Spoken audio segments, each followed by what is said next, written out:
6 തവണയായി മലയാളത്തിൽ വന്ന ബിഗ് ബോസ് ഷോ വലിയ ഹിറ്റായി മാറുകയാണ് ഉണ്ടായത്.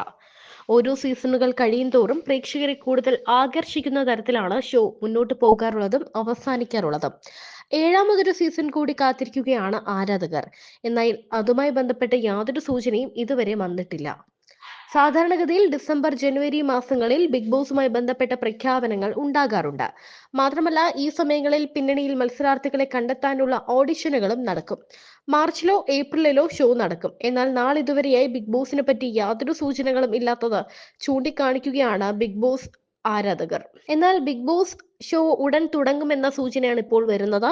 എന്നാൽ ബിഗ് ബോസിൽ എല്ലായിടത്തെയും പോലെ മോഹൻലാൽ ഉണ്ടാകില്ല ഹോസ്റ്റ് ആയി വരാൻ എന്നാണ് ഇപ്പോൾ എത്തുന്ന സൂചന. കാരണം ഇപ്പോൾ എമ്പുരാന്റെ ഷൂട്ടിംഗ് നടക്കുകയാണ്. മറ്റു പല സിനിമകളുടെയും ഷൂട്ടിങ്ങും അതിന്റെ ഡബ്ബിങ്ങും തുടങ്ങിയ പ്രോസസ് വർക്കുകളെല്ലാം നടക്കുകയാണ്. ഈ സമയത്ത് മോഹൻലാലിന് ചെന്നൈ പോലെ അല്ലെങ്കിൽ മുംബൈ അങ്ങനെയുള്ള സ്ഥലങ്ങളിൽ വന്ന് ഷൂട്ട് കഴിഞ്ഞ് എല്ലാ ആഴ്ചതോറും വന്ന് പോകാനുള്ള ഒരു സാഹചര്യമല്ല. കാരണം ഇപ്പോൾ നിൽക്കുന്നത് ആ സിനിമയുടെ ലുക്കിലായിരിക്കും.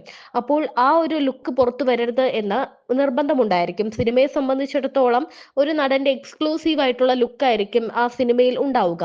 അത് പുറത്തു വരരുത്, അല്ലെങ്കിൽ ആ ഒരു ശരീരപ്രകൃതി അല്ലെങ്കിൽ അത്തരത്തിലുള്ള ഒരു സാധനങ്ങളും പുറത്തു വരരുത് എന്ന നിർബന്ധമുണ്ടായിരിക്കും. അത് മാത്രമല്ല ഒരു സിനിമയിൽ അഭിനയിക്കുമ്പോൾ അതിന്റെ ഒരു രീതിയിലായിരിക്കും നിൽക്കുക. ആ ക്യാരക്ടറായിട്ടായിരിക്കും കൂടുതലും നിൽക്കുന്നുണ്ടാവുക. ആ സമയത്ത് യാത്ര ചെയ്യാനും ചിലപ്പോൾ എന്തെങ്കിലും ദേഹാസ്വസ്ഥതകൾ ഉണ്ടായാൽ സിനിമയെ അത് ബാധിക്കാനുള്ള സാഹചര്യവും ചെറുതല്ല. ഇതെല്ലാം മുന്നിൽ കണ്ടുകൊണ്ടേ അദ്ദേഹത്തിന് വരാൻ പറ്റൂ. അതേസമയം തന്നെ ഇത്തവണ മുതൽ ഒരു വനിതാ ഹോസ്റ്റ് ആയിരിക്കും ഉണ്ടാവുക എന്ന സൂചനയാണ് വരുന്നത്. അതാരായിരിക്കാം? ഒരു ലേഡി ഹോസ്റ്റ് എത്തുകയാണെങ്കിൽ എന്നൊരു സംശയം മുതിർന്നപ്പോൾ അത് മമത മോഹൻദാസ് ആയിരിക്കും എന്നാണ് പറയുന്നത്. മമതയാണ് കുറച്ചുകൂടി ബോൾഡ് ആയിട്ടുള്ള ഒരു നടി. സിനിമയിൽ നിന്നും സീരിയലിൽ നിന്നും മറ്റുമല്ല സോഷ്യൽ മീഡിയയിലും നിന്ന് എല്ലാം ആളുകൾ എത്താറുണ്ട് ബിഗ് ബോസിൽ മത്സരിക്കാൻ. അതേ സാഹചര്യത്തിൽ എങ്ങനെയാണ് ബിഗ് ബോസിലെ മത്സരാർത്ഥികളെ ട്രീറ്റ് ചെയ്യേണ്ടത് എന്ന് വ്യക്തമായി അറിഞ്ഞിരിക്കണം. അതുമാത്രമല്ല അത്യാവശ്യം ബോൾഡ് ആയിരിക്കണം. ഒന്ന് രണ്ട് വഴക്കൊക്കെ പറയേണ്ടി വന്നാലും കൊടുക്കണം. അങ്ങനെയൊക്കെ അത്യാവശ്യം ബോൾഡായ കാര്യങ്ങളെ കൈകാര്യം ചെയ്യുന്ന ഒരാൾക്ക് മാത്രമേ ബിഗ് ബോസ് പോലൊരു ലോകാന്തര ഷോയിൽ ഹോസ്റ്റായി വരാൻ സാധിക്കുകയുള്ളൂ. അപ്പോൾ അതിന് ഏറ്റവും ഇണങ്ങുന്ന ആള് മമത തന്നെയാണ്. എന്നാൽ ബിഗ് ബോസ് ഇതുവരെ ആരംഭിക്കാത്തതിനെ പറ്റി ചൊല്ലി ബിഗ് ബോസിന്റെ പല ആരാധകരും രംഗത്ത് വന്നിട്ടുണ്ട്. ചിലപ്പോൾ ബിഗ് ബോസ് ഇതിന്റെ ഒപ്പം തന്നെ നടത്തുമോ എന്ന കാര്യത്തിലും ധാരണയില്ല. മാർച്ചിലായിരിക്കും സ്റ്റാർ സിംഗർ തുടങ്ങുക. അത് 3-4 മാസം നടത്തിയതിനു ശേഷം ജൂലൈയിലോ ഓഗസ്റ്റിലോ ബിഗ് ബോസ് കൊണ്ടുവരാനാണ് പദ്ധതി. ഈ വർഷം മഴക്കാലത്തായിരിക്കും അങ്ങനെയാണെങ്കിൽ ഷോ തുടങ്ങുന്നത്. മാത്രമല്ല കുട്ടികളുടെ സ്കൂൾ തുറക്കുന്ന കാലം കൂടിയായിരിക്കും അത്.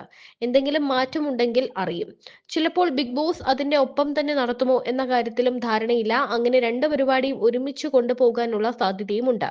പ്രതീക്ഷിക്കാത്ത സമയത്ത് ചിലപ്പോൾ പ്രൊമോ വരുമായിരിക്കും. അക്കാര്യവും ഉറപ്പിച്ചു സംസാരിക്കാൻ സാധിക്കില്ല. ഏറ്റവും നിരാശപ്പെടുത്തുന്നത് ബിഗ് ബോസിന്റെ അവതാരകൻ ആരായിരിക്കും എന്ന് തന്നെയാണ്. ലാലേട്ടനാണോ ഹോസ്റ്റ് ചെയ്യുന്നത് എന്നതിനെപ്പറ്റി ഒരു ധാരണയും ഇതുവരെയും പുറത്തു വന്നിട്ടില്ല. അദ്ദേഹം കരാർ ഒന്നും സ്വീകരിച്ചിട്ടില്ല എന്നാണ് റിപ്പോർട്ടുകൾ വരുന്നത്.